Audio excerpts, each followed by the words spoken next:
오늘 예수님께서 제자들에게 나타나시고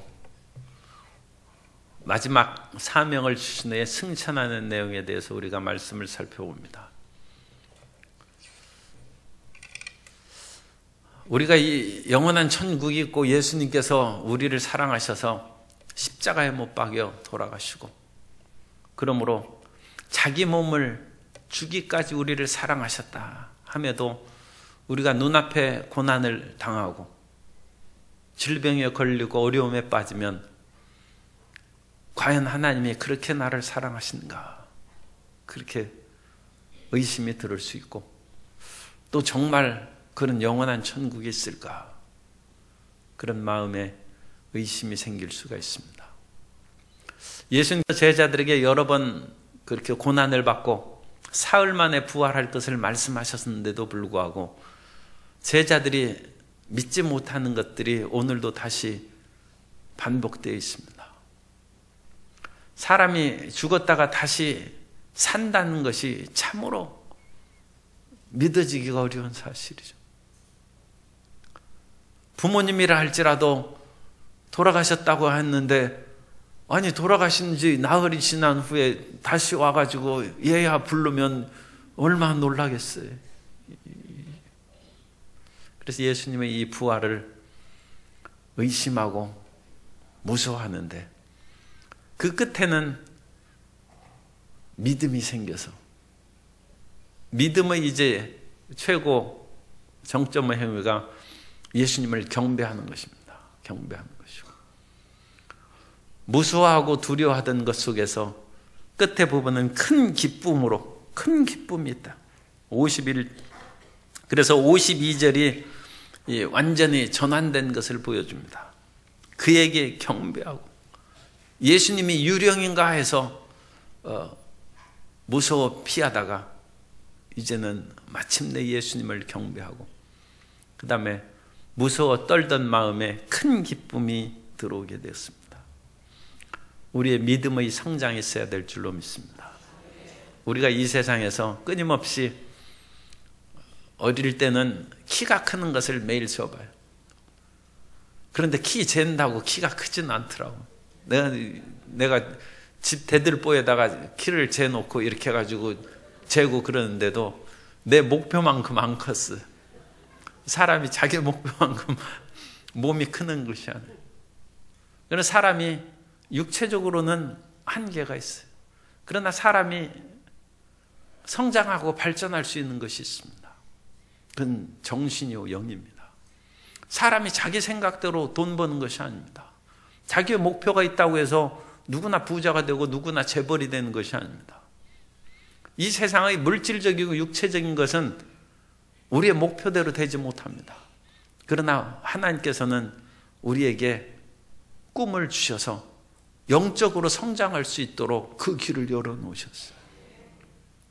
그러므로 우리는 이 세상에 육체적이고 물질적인 것의 목표가 달성되지 않는다고 내 인생 실패했다고 주저앉지 말고, 아니 사람이 어찌 자기 생각대로 이뻐질 수 있습니까? 그건 안 돼요. 그리고 아무리 이뻐졌다 할지라도 50년 지나면 늙는 것입니다. 그러니까 그것은 별로 큰 의미가 없어요. 그러나 우리는 믿음의 성장이 있어야 돼요. 하나님에 대한 소망이 성장해야 됩니다. 그러므로 세월이 지나갈수록 우리의 겉사람은 후패하나 낡아질지라도 우리의 속사람이 성장하고 발전해야 됩니다. 그런데 그걸 잊어버려요. 많은 사람들이 그걸 잊어버리고 목표가 없어요. 이제 늙었으니까 인생 끝난 것이다, 그렇게 생각하는데, 우리는 나이가 들어도 옷깃을 여미듯이 마음을 여미고 믿음의 진보를 가져야 됩니다. 예수님께서 십자가에 못 박혀 죽으신 후에도 예수님께서 마지막 사역, 마지막 지상사역을 행하시는데, 마지막 지상사역은 승천함으로 끝납니다. 여기에서 보면 51절에 그들을 떠나 하늘로 올라가시니, 그러므로 예수님의 지상사역이 이때 끝나는 거예요. 이때 끝날 때까지는 제자들을 가르치는, 끝까지 가르치는. 그래서 예수님께서 부활하시고 곧바로 승천하시지 않고선 왜 지상에 머물러 있습니까? 제자들을 여러 가지 그 이유가 있죠. 이것은 신비한 영역입니다. 예수님께서 천상으로 올라가시지도 아니하고 그렇다고 해서 지상에서 제자들과 함께 어울려서 있지도 않고 어떤 제3의 그런 영역에서 주님께서 계시는데 그 영역은 제자들이 있는 지상 공간과 시간과 공간의 이 안에 끊임없이 접촉되는 그 제3의 영역에서 호련히 나타나시고 호련히 사라지시고 그렇다고 해서 예수님께서 천상에 올라가는 건 아니에요. 그런 어떤 제3의 영역이 신비하게 있습니다. 그래서 예수님께서 이 제자들은 다른 복음서와 연결해서 11 제자들이 있을 때의 그런 메시지라고 생각합니다. 그래서 이 11 제자들이 있을 때 호련히 나타나셨어요. 그래서 예수님께서 그들 가운데 서서 이르시되 너희에게 평강이 있을지어다. 샬롬은 인사말입니다. 그래서 예수님께서 제자들에게 복음을 전도하러 갈 때도 어느 집에 들어가든지 샬롬, 그 집에 평안을 빌라고 했어요. 그리고 샬롬을 빈 후에 온 목적은 그리스도의 복음을 증거하는 것이죠. 복음을 증거하고 그 사람들이 감사해서 내주는 그 음식은 무엇이든지 먹고 그걸 마시라는 것입니다. 주님께서 가르쳤는데 그런 유사한 패턴이 여기에서 진행됩니다. 예수님께서 샬롬을 말씀하시고 그 다음에 말씀을 증거하시는 것은 그 뒤에 나옵니다만 일단 제자들을 안심시키기 위해서 이 구운 생선 한 토막을 드시고 그 다음에 말씀을 전하시고 그럼으로써 이 복음을 전파할 때의 이 세 가지 형식이죠. 어느 집에 가든지 평화를 외치고 그들 가운데 말씀을 전하고 함께 식사하거나 차를 마시거나 같이 그러니까 영육 간의 교제를 하는 거예요. 영적인 메시지, 물질적인 그런 육체적인 음식을 같이 하는 그것으로 그것이 이제 인간성입니다. 인간은 물질적인 존재만도 아니고 영적인 존재만도 아니고 물질적인 것은 물질이고 영은 천사들이죠. 그러나 사람은 영과 물질이란 육체가 결합된 하나의 존재이기 때문에 이것이 함께 적절하게 있어야 됩니다. 그래서 예수님께서 나타나셨는데 제자들은 좋아하지 않았어요. 그들이 놀라고 무서워하여 보는 것을 영으로 생각하는지라. 그래서 영은 그 푸뉴마를 쓰고 있습니다만 영어 성경에 보면 고스트로 번역이 됐어요. 우리말에는 차마 유령으로 번역을 안 했어요. 보는 것을 유령으로 생각하는지라. 그러면 이해하기가 더 쉽죠. 그래서 거기에서 영은 유령인가 지금 제자들 예수님의 그것을 보면 왜 떨려겠어요? 유령인가. 예수님께서 물 위에 걸어오실 때도 제자들이 놀랐고 유령인가 하면서 막 소리 지르고 그랬어요. 그러자 예수님께서 내니 걱정 말라고 했어요. 사람들은 그러니까 귀신을 무서워하는 거죠.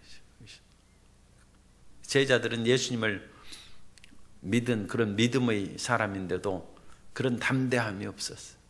그래서 물 위를 걸어오시는 예수님을 보고 유령인가 해서 막 소리치고 그럴 때 내니 안심하라 하니까 베드로가 만일 주셔도 나로 명하사 물 위를 걸어오게 하라고 그랬습니다. 그런데 여기에서도 이제 예수님께서 부활하시고 그런 얘기를 듣고 그랬는데도 불구하고 유령으로 생각해서 무서워하는 거예요. 그러자 예수님께서 어찌하여 두려워하여 하며 어찌하여 마음에 의심이 일어나느냐. 말씀도 없고 예수님에 대한 그런 그 사랑이나 그것은 없는 것이죠. 진짜 사랑하면 유령이라도 그 쫓아가는 그런 것이 있을지 그건 잘 모르겠어요. 그죠? 그런데 일단 사랑하던 사람도 죽어서 유령으로 나타나면 무섭고 도망갈 수도 있죠. 그런데 아니 그렇게 사랑하던 사람인데 영으로 나마 나타났으니 또 얼마나 반갑고 기쁜가 해서 또 쫓아갈 사람도 있을지 모르죠. 그런데 어쨌든 제자들은 예수님을 보고 뭐 쫓아가거나 그 앞으로 달려가지 않았어요. 그냥 무서워했어요. 더구나 말씀도 없어요. 그래서 예수님이 이것은 사실 책망하는 것입니다. 엠마오로 내려가는 두 제자들도 마찬가지예요. 두 제자들은 예수님에 대한 그 사랑이 좀 있고 예수님에 대한 생각으로 가득 차 있는데도 불구하고 눈앞에 예수님을 알아보지도 못하고 또 예수님께서 거듭 그 십자가의 사건을 행하시기 전에 그 순환과 부활에 대해서 말씀했는데도 그거에 대해서 전혀 믿음이 없어요. 심지어 빈 무덤과 천사들의 증언을, 살아나셨다는 증언을 여인들이 얘기했다는 것을 엠마오의 두 제자들이 말하면서까지도 안 믿었어요. 그러니까 부활 믿기가 어려운 것이죠. 그런데 그 모든 것을 여기에서 다 듣고 나서 33절에 보면 11제자 및 그들과 함께 한 자들이 모여 있어 말하기를 주께서 과연 살아나시고 시몬에게 보이셨다 하면서도 그 다음에 이 말을 할 때 예수님께서 나타나셨는데도 못 믿고 두려워하고 의심한다. 그래서 이 예수님의 부활은 확실한 것입니다. 예수님의 부활에 대한 이 성경의 기사를 누가 만들어냈는지 비판적으로 연구한 사람이 있습니다. 그래서 성경에 죽었다가 살아난 모든 문헌을 비교 조사했어요. 성경에도 죽었다가 살아나거나 그런 그 여러 가지 체험한 것들이 성경에 많이 나옵니다. 그래서 죽었다가 살아난 사람들이 어떤 말을 하고 또 그와 같은 상황이 어떻게 전개되는지 성경에서 다 뽑아서 정리할 수 있어요. 심지어 유대인의 문헌 가운데, 그건 성경 외의 그 유대인의 문헌, 유대인들이 읽는 문헌 가운데 죽었다가 살아난 사람들이 체험 이야기를 다 모았는데도 불구하고 그리스도의 부활에 대한 증언하고 일치하는 부분이 없다는 거예요. 그러니까 예수님의 이 부활의 이 메시지는 독창적인 거예요. 만일 어떤 사람이 부활을 조작해서 만일 이것을 짜깁기 하는 식으로 여러 문헌을 통하여 부활을 그 날조해서 썼다면 그건 증거가 드러나는 거예요. 아, 이 문장은 어디에서 왔다 찾을 수 있다는 거예요. 이 비교해가지고. 그런데 이런 모든 죽었다가 살아난 사람의 문헌을 다 찾아서 예수님의 부활에 대한 증언, 복음서에 나타난 증언하고 비교 연구해 보니까 예수님의 살아난 이 얘기는 이런 이전에 죽었다가 살아난 사람들의 이야기에 없는 그런 방식으로 전개됐다. 그러므로 이 부활은 위대한 체험이라. 이전에 있던 것을 만들어서 짜깁기 하는 것이 아니라, 그건 참 놀라운 그런, 어느 면으로는 이건 완전한 그 문학적 연구에 의한 그 성경의 진실을 증언하는 것이죠. 우리의 생각들은 대부분 남에게 듣거나 책을 읽은 것이나 어디서 한 것을 모아가지고 하는 거예요. 그런 것들이 전혀 없는 것으로 얘기하는 것은 그 사람이 처음 만든 것이에요. 독창. 그런데 대부분 해 아래 새 것이 없습니다. 우리가 하는 그 모든 말은 이미 이전에 선각자들이 한 얘기입니다. 그러나 부활의 얘기는 처음 있는 얘기예요. 그러므로 부활은 믿으셔도 됩니다. 이 부활은 위대한 하나님의 계시로 인하여, 그러니까 예수님이 그 이전에는 죽었다가 깨어난 사람들은 있을지라도 몸이 그와 같이 돼서 살아나서 행하신 이런 일은 역사에 없는 것이죠. 그리고 그런 일이 인류 역사에 없었기 때문에 제자들이 거듭거듭 얘기했는데도 그 예수님의 말씀을 지금 눈앞에 보면서도 못 믿는 거예요. 그러니까 인간의 지식은 경험적인 것입니다. 경험적이고 인간의 지식이 초월적인 초자연적인 것으로 우리 마음 가운데 믿어지는 것은 전혀 차원이 다른 것임을 깨달을 수 있습니다. 그런데 예수님께서 이 아직 제자들이 못 믿어 하는 것을 끝까지 믿게 하는 거예요. 그러면서 내 손과 발을 보고 나인 줄 알라, 나를 만져보라는 거예요.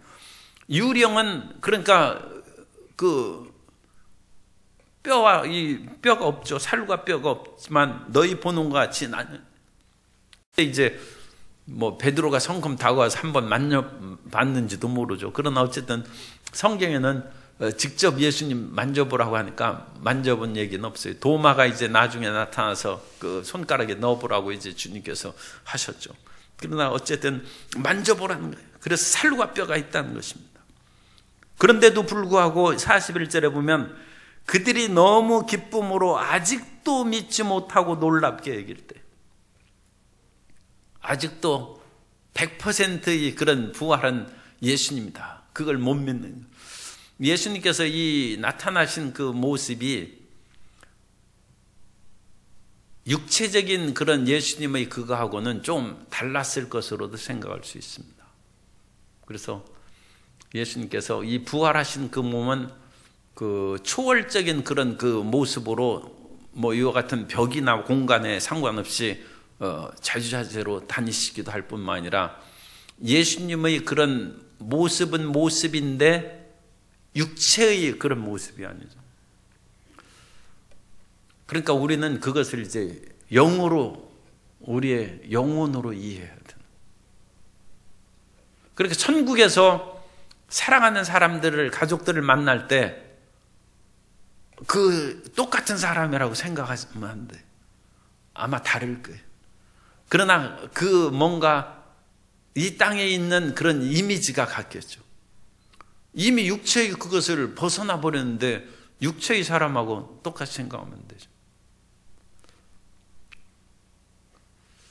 그러니까 그 사람의 그 이 땅에서 살면서도 사람을 육체로 본 사람은 그 육체의 그런 것이 바뀌면 못 알아보죠.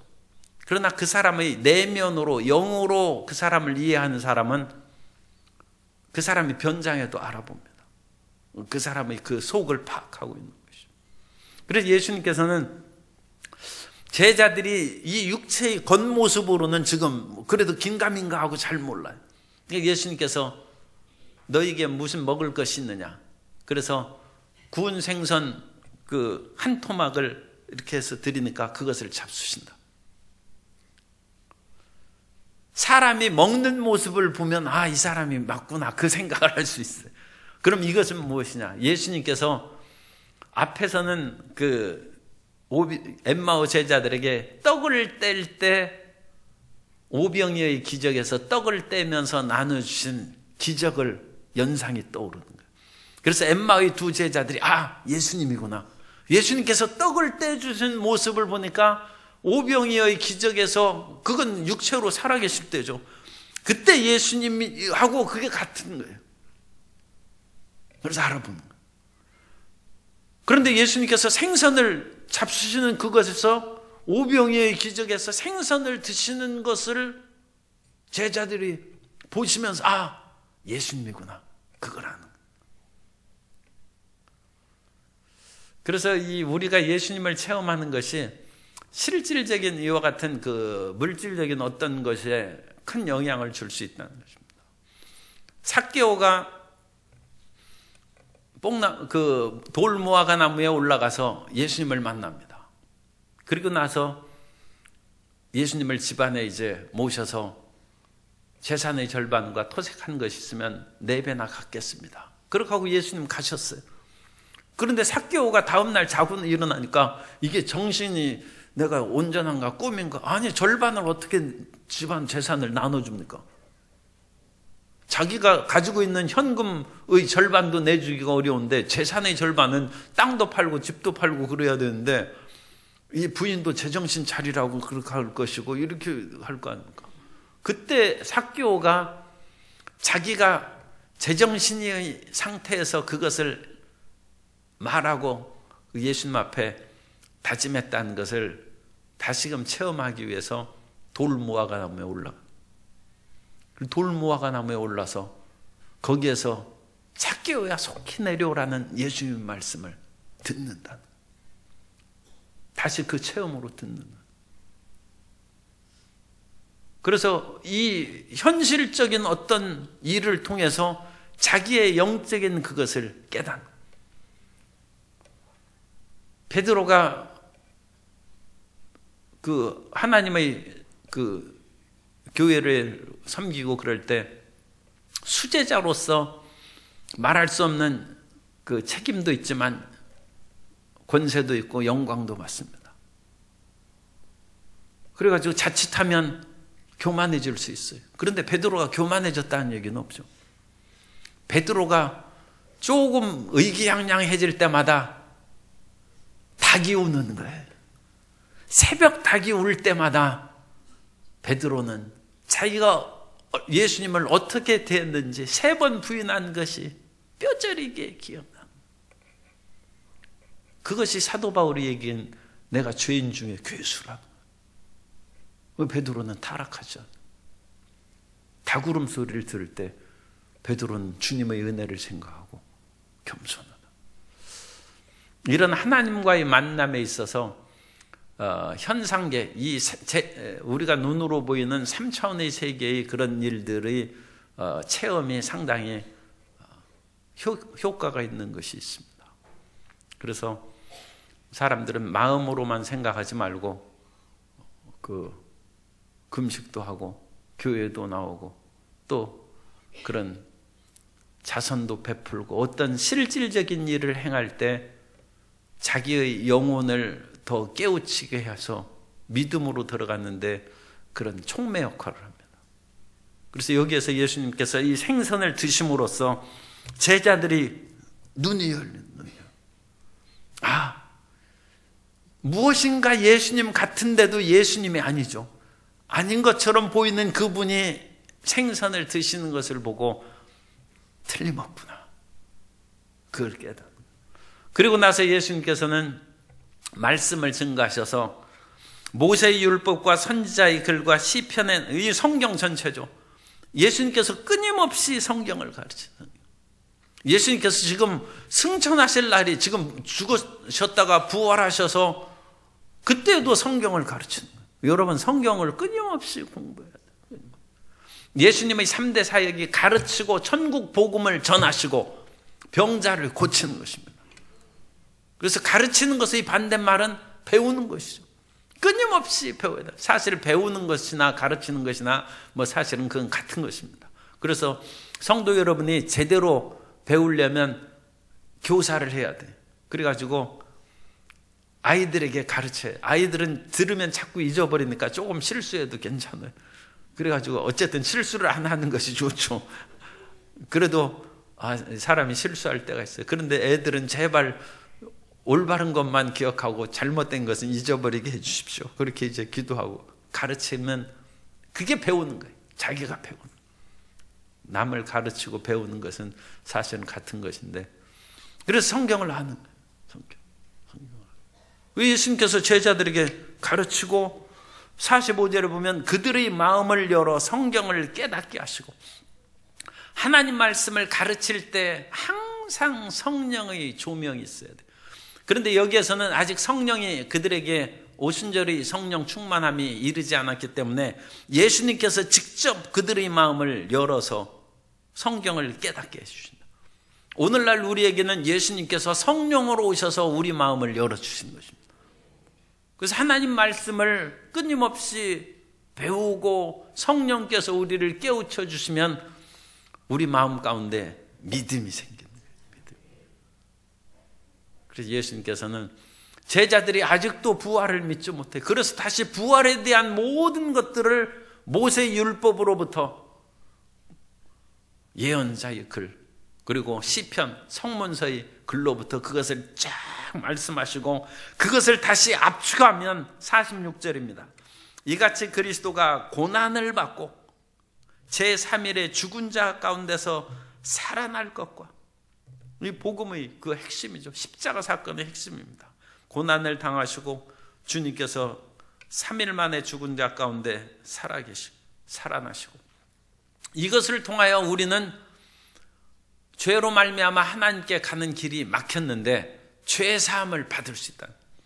십자가의 대속의 역사를 예수님께서 이루어 놓으셨기 때문에 그 십자가를 믿으면 우리가 죄 사함을 받는다는 것입니다. 불뱀에게 물려서 이스라엘 백성들이 광야에서 이제 길이 나쁘다고 원망 불평하며 불뱀들이 나와서 물었어요. 그래가지고 사막의 불뱀들은 훨씬 독성이 강하답니다. 이런 사막에서 먹을 것도 없이 다니니까 뱀이 얼마나 독해지겠어요. 그죠? 뱀도 좀 부드럽고 살만한 데 있어야 뱀도 부드럽지. 완전 사막에서는 독종이 되는 것이죠. 사막의 독사는 그야말로 치명적입니다. 그런데 그 불뱀들한테 물려가지고 막 죽어가고 당장 죽는 거예요. 그런데 서둘러서 모세가 놋뱀을 만들어서 장대에 달고 그것을 바라보는 자는 살아날 것이라. 아니, 뱀 독에 물린 거하고 놋뱀을 바라보는 것은 무슨 상관이 있어요? 그런데 이스라엘 백성들은 나무에 달린 뱀은 저주를 받은 것입니다. 나무에 달린 자마다 저주 아래 있는 자라. 그래서 그것을 믿음으로, 뱀이 저주를 받음으로 뱀의 독이 사라져버리는 것이죠. 그게 무력화되는 것이죠. 믿음으로 저주를 받은 나를 문 불뱀이 저주를 받았다. 그러므로 그의 해하려는 독이 내게서 사라져버린다. 그 사람들은 살아났습니다. 예수님께서 나의 죄를 위하여 십자가에 못 박혀 죽으셨다는 것을 믿음으로 바라보면 죄사함을 받는다. 그것이 죄사함을 받는 회개가 예루살렘에서 시작하여 모든 민족에게, 그래서 예루살렘에 이르러, 이것은 누가복음이죠. 이 누가가 누가복음과 사도행전을 썼습니다. 그래서 이것을 이제 사도행전보다 더 구체적으로 말씀하죠. 너희가 성령을 받으면 권능을 받고 예루살렘과 온 유대와 사마리아와 땅끝까지 이르러 내 증인이 될 것이다. 그것이 이제 예루살렘에서 시작하여 47절 모든 족속에게 전파될 것이 기록되었으니 이 모든 일에 너희가 증인이라는 거예요. 그래서 예수님께서 이 11 제자에게 믿음을 갖게 하시고 사명을 주신 것이죠. 이 회개하는 복음을 예루살렘에서부터 모든 족속에게 전하라는 것입니다. 그런데 이 증인으로서의 일을 할 때는 말씀도 충만해야죠. 계속 말씀을 가르치고 있습니다만 말씀만 충만하지 말고 성령을 받으라는 것입니다. 49절에 보면 볼지어다 내가 내 아버지께서 약속하신 것을 너희에게 보내리니 너희는 위로부터 능력으로 입혀질 때까지 이 성에 머물라 하시니라. 그래서 성령 충만함을 받아야 돼요. 오늘 우리가 말씀 공부하는 것도 중요하지만 성령 충만함을 받아야 되고 성령 충만함을 받을 뿐만 아니라 말씀 충만함을 받아야 되고 항상 이것을 기억하셔야 돼요. 그래서 1시간 기도하면 반드시 1시간 기도한 사람은 성령의 기름 부음이 충만하기 때문에 1시간 성경을 읽어야 돼요. 그래야 병행이 되는 거예요. 그러니까 성령과 말씀은 양 날개입니다. 한쪽 날개만 막 움직이면 뺑뺑 돌죠. 그러니까 다른 날개도 힘이 있어야 앞으로 전진하죠. 그러니까 기도들을 많이 하고 성경도 많이 읽고 말씀과 성령의 날개로 한꺼번에 전진해서 그래야 표대를 향하여 전진해 나아가는 것이지, 그런 분은 없지만 말씀은 그냥 없고 한쪽만 날개 하면 날아가는 것 같아도 뺑뺑 도는 거예요. 믿음의 진보가 없어요. 그러니까 이 어마어마한 사막에서는 이 북극성이나 목표를 바라보고 나아가지 않고 그냥 자기 눈으로 보는 그 사막 그 모래를 바라보고 저기 방향으로 똑바로 나아가야겠다 해서 아무리 똑바로 나아가도 결국은 큰 원을 돌고 뺑뺑 제자리를 돈다는 거예요. 왜냐? 사람은 이제 대부분 오른발 잡이죠. 오른발이 보폭이 1cm, 5cm라도 조금 보폭이 커. 그러면 자기가 똑바로 걸어간다 할지라도 오른발이 조금씩 앞서 나가고 왼발 하니까 결국은 원으로 이렇게 해서, 왜냐면 하나가 길고 하나 짧고 길고 짧고 하니까 이렇게 원을 도는. 그런 것처럼 성경을 읽고 말씀을 배우고 그만큼 기도하고 그러면 우리의 믿음의 진보가 있어서 위로 향한 생명길로 올바르게 날아갈 줄로 믿습니다. 그래서 항상 이 두 가지를 겸해야 돼요. 예수님께서 말씀을 이제까지 가르치고 이 일의 증인이라 그러면 끝나야죠. 그런데 그게 아닙니다. 말씀이 충만한 것으로 인하여 그것 다 됐다고 하는 그런 교파가 있는 것도 잘못이에요. 성령 충만함을 받아야 돼요. 그리고 나서 50절에 예수께서 그들을 데리고 베다니 앞까지 나가. 감람산 아래가 이제 베다니야. 그래서 오늘날에도 감람산에 가면 예수 승천 기념교회가 있어요. 그래가지고 예수님께서 올라가는 그 기념교회가 있는데, 그게 무슨 억하심정으로 그 위에 그 지붕을 막아놨어. 아니, 예수님이 올라가시면 하늘로 올라가면 지붕이 없어야 될 거 아니에요. 그래서 거기로 착 올라가셔야 되는데, 하기야 그거 지붕 있으나 없으나 올라가시는데 아무 장애는 없죠. 그런데 거기에다가 이제 비도 오고 지저분하니까, 옛날에는 거기에다가 이제 아주 지저분하고 그 안 믿는 다른 사람들이 거기를 지저분하게 했어요. 그런데 요즘에는 조금 깨끗하게 이제 청소를 해놨습니다만, 어쨌든 그 승천한 자리가 이제 기념한 그 자리가 있습니다. 그래서 예수님께서 손을 들어 그들에게 축복하셔. 이건 제사장의 그런 축복이에요. 제사장의 그 대제사장이 백성들에게 이제 축복하는 것이, 손을 들어서 이제 축복하는 것인데, 예수님께서도 큰 대제사장이죠. 모든 대제사장 중의 대제사장. 그러니까 일반 레위인 대제사장하고는 비교할 수가 없죠. 그러나 어쨌든 주님께서 우리에게 큰 대제사장이라고 히브리서에 말씀한 것처럼 그와 같이 제자들을 축복하시고, 축복하실 때 그들을 떠나 하늘로 올라가시니, 그래서 주님께서 이제 승천하심으로 지상사역이 끝납니다. 지상사역이 끝나고, 그래서 예수님께서 승천하시고 거기에서 존귀와 영광을 받으셨다. 그래서 세상의 모든 그런 무릎을 예수님 앞에 꿇게 하시고, 하늘과 땅에 있는 모든 것들이 예수님께 복종하게 하심으로 승귀하셨다고 합니다. 그건 승천하시고 승귀하심으로 약속하신 성령을 우리에게 보내주셨습니다. 그것이 이제 사도행전에 나온, 그래서 사도행전에 보면 약속하신 대로 성령이 우리에게 오셔서 오순절날 제자들이 성령 충만을 받고 밖으로 뛰어나와서 이제 오늘 우리가 세술에 취한 것이 아니라 약속하신 성령 충만함을 받아서 방언을 말하고 너희 앞에 선 것이다. 그렇게 이어지는 것입니다. 그래서 이 누가복음과 사도행전을 연결해서 이제 읽어야 돼. 이건 같은 누가의 그런 하나님께서 연결해서 쓰도록 그렇게 이제 하신 것이죠.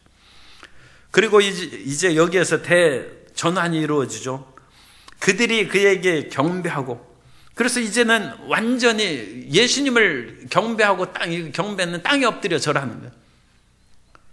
제자들이 평소에는 이와 같이 예수님한테 경배 안 했어요. 그런데 이제는 완전히 승천하신 하나님으로 경배하는 것입니다. 예수님은 하나님이십니다. 그래서 예수님은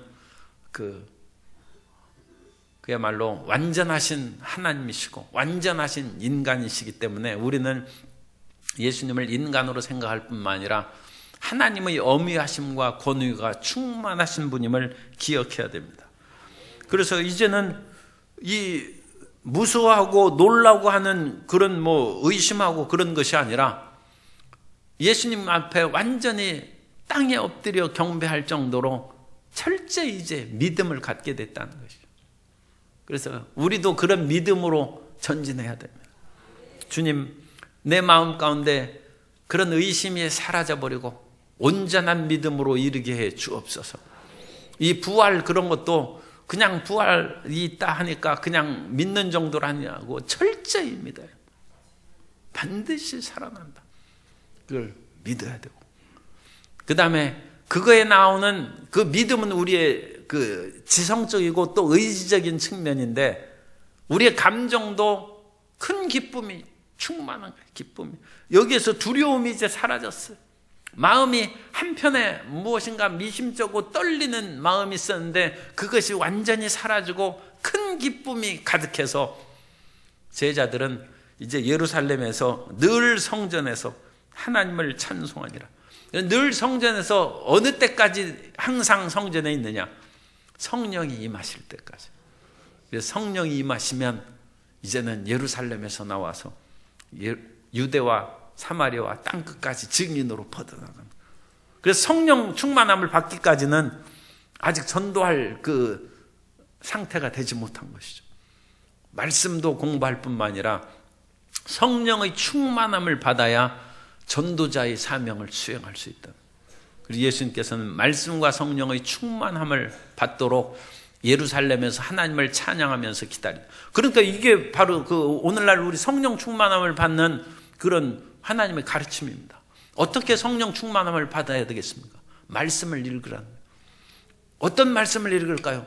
예수님께서 죽으셨다 부활하신 그것을 읽는 것처럼 성령을 부어주신다는 약속의 말씀을 다 찾아서, 그건 찾아놓은 것이 있어요. 그것을 다 찾아서 본인이 읽고 쓰는 게 좋아요. 읽고 쓰고 성령에 받으라 하는 말씀을 다 읽고 쓰고, 그래서 말씀을 우리가 준비하고, 그 다음에 늘 성전에서 하나님을 찬송하니라. 주님, 그 말씀을 읽으면서 하나님을 찬송하고 기도하는 것입니다. 말씀과 기도, 그것을 실행하면서 주님 성령을 주옵소서. 그러면 하나님의 때가, 오순절 때가 이르매 급하고 강한 바람 같은 소리가 나면서 성령이 임하시는 거예요. 성령이 임하시는 것은 우리 생각대로 하는 것이 아니라 하나님의 뜻대로 임하시는 것입니다. 그러면 우리는 준비할 것이 무엇이냐? 성령을 주신다는 약속의 말씀을 찾아서 말씀으로 무장하고 끊임없이 하나님을 찬송하고 기도하면 성령 충만, 재충만함을 주셔서 부활이 믿어지고 천국이 믿어지고 이 세상을 이길 수 있는 권능으로 충만하게 채워주실 줄 믿습니다. 그런 은혜로 넘치게 체험받게 되시기를 예수님 이름으로 축원합니다.